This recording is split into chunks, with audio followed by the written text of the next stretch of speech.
धर्म का मसला है, जिस धर्म को आप अक्सर इसके लिए लोग धर्म शब्द इस्तेमाल करते हैं, ये वाकई क्या जिसे हम आतंकवाद कहते हैं, इसके साथ इसका क्या संबंध है? क्या ये वाकई एक ऐसी चीज है जो क्योंकि बार बार दोनों तरह की बातें कही जाती हैं। कुछ लोग कहते हैं कि आतंकवाद का कोई धर्म नहीं होता, और कुछ लोग कहते हैं कि हर आतंकवाद का कुछ ना कुछ धर्म होता ही है। तो क्या रिलेशनशिप आप इसके बीच में देख रहे हैं? आपने बड़ा सुंदर किया कि शुरू में ही लोक धर्म आप ले आए। धर्म का आतंकवाद से कोई संबंध नहीं होता, और लोक धर्म का संबंध आतंकवाद के अलावा किसी चीज से नहीं होता। इसकी शायद थोड़ी और व्याख्या की जरूरत है। जहाँ लोक धर्म है वहां आतंक होगा ही होगा। देखिए, लोक धर्म का क्या अर्थ होता है? मुझे सत्य से कोई लेना देना नहीं, ये लोक धर्म है। मेरे पास मेरी मान्यता है, धारणा है, रूढ़ि है, परंपरा है, पूर्वाग्रह है, और मुझे उस पूर्वाग्रह पर जमे रहना है। मायावश, भ्रमवश, स्वार्थवश, अज्ञानवश मैं उस पूर्वाग्रह को अपनी पहचान बना चुका हूं। और सब पूर्वाग्रह, सब मान्यताएं, सब धारणाएं ले दे करके होती तो कल्पनाएं ही है ना, उनका यथार्थ से तो कोई ताल्लुक है नहीं। अब मेरे पास मेरा पूर्वाग्रह है जो मेरी पहचान है, माने मेरे पास मेरी एक कल्पना है हवा हवाई, वो मेरी पहचान है। आपके पास आपकी एक कल्पना है, वो आपकी पहचान है। इसको कहते हैं लोक धर्म। माने मेरे पास मेरी कहानियां हैं और मैं उन कहानियों पर बहुत आग्रही हो गया हूं। आपके पास आपकी कहानियां हैं और आप भी उन कहानियों पर इतने आग्रही हो गए हैं कि वो कहानियां आपकी पहचान, आपकी आइडेंटिटी बन गई हैं। तथ्य आपस में झगड़ नहीं सकते। आपके देखे भी यहां पर 2 गिलासें रखी हैं, मेरे देखे भी यहां 2 गिलासें रखी हैं, हमें कोई झगड़ा नहीं होगा साहब। पर अगर मेरी मान्यता यह है कि 2 जैसी कोई संख्या होती ही नहीं, क्योंकि मेरी पवित्र किताब में लिखा है कि ऊपर वाले ने दुनिया बनाई और 1 के बाद सीधे 3 बनाया, 2 तो उसने बनाया ही नहीं।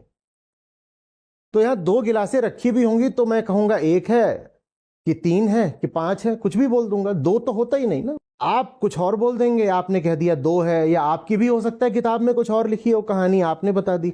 कहानियां कभी आपस में राजी हो नहीं सकती ना।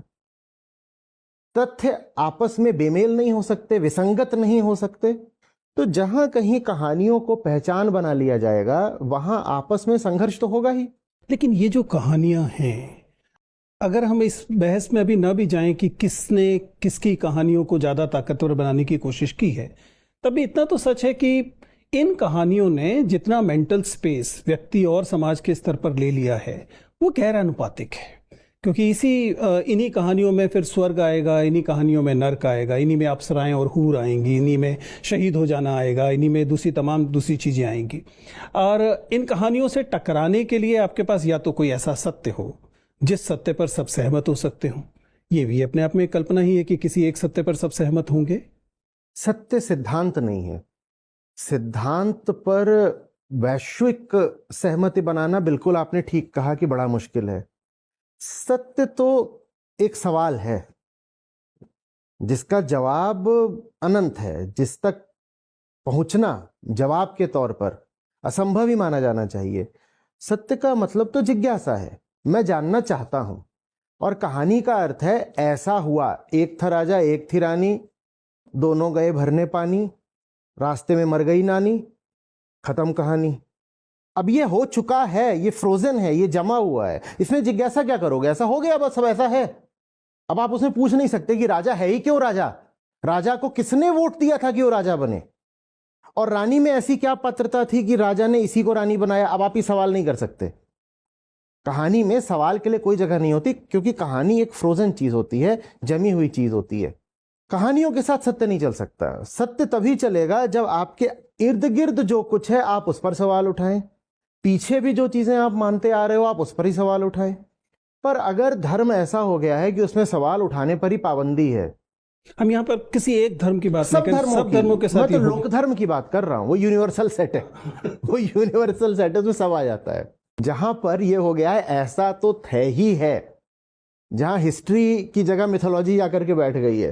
लेकिन आपने जिस चीज से बात शुरू की थी वो अभी यहाँ थोड़ी सी छूने से बच गई, क्योंकि ये जो धर्म है, ये धर्म जब ये एक नए किस्म के धर्म से जुड़ता है जिसे हम राष्ट्र कहते हैं, तब वो धार्मिक राष्ट्रवाद या 2 नेशन थ्योरी या 5 नेशन थ्योरी, मतलब कि जब आपने कहा कि आपकी पहचान इस धर्म से जुड़ती है और वह दूसरे वाले के धर्म से विरुद्ध है या भिन्न है, इसलिए दोनों को एग्जिस्ट कर ही नहीं सकते। वो तो होगा ही ना। देखिए, राष्ट्र का कुछ आधार होना चाहिए, किसी आधार पे तो मैं कहूं। लेकिन जिस राष्ट्र को हमने चुना, हाँ, कम से कम हम सैद्धांतिक तौर पे कहते हैं कि हमने जो राष्ट्र चुना, भारतवर्ष चुना, वह एक धार्मिक राष्ट्रवाद पर आधारित नहीं था। इस आधार पर हम निश्चित रूप से कह सकते हैं कि भारतीय राष्ट्र का आधार पाकिस्तानी राष्ट्र से बेहतर है। और आप भी सहमत होंगे इस पर। हाँ, हम एक बहुलवादी समाज की कल्पना करते हैं, भले ही उसको बहुत सारी थ्रेट हैं। व्यवहारिक तौर पर भले ही उसमें कुछ अड़चने आ रही हों, पर कम से कम सैद्धांतिक तौर पर हमने राष्ट्र का जो आधार बनाया वो पाकिस्तान के आधार से हम सहमत होंगे कि बेहतर है। डेफिनेटली। ठीक है।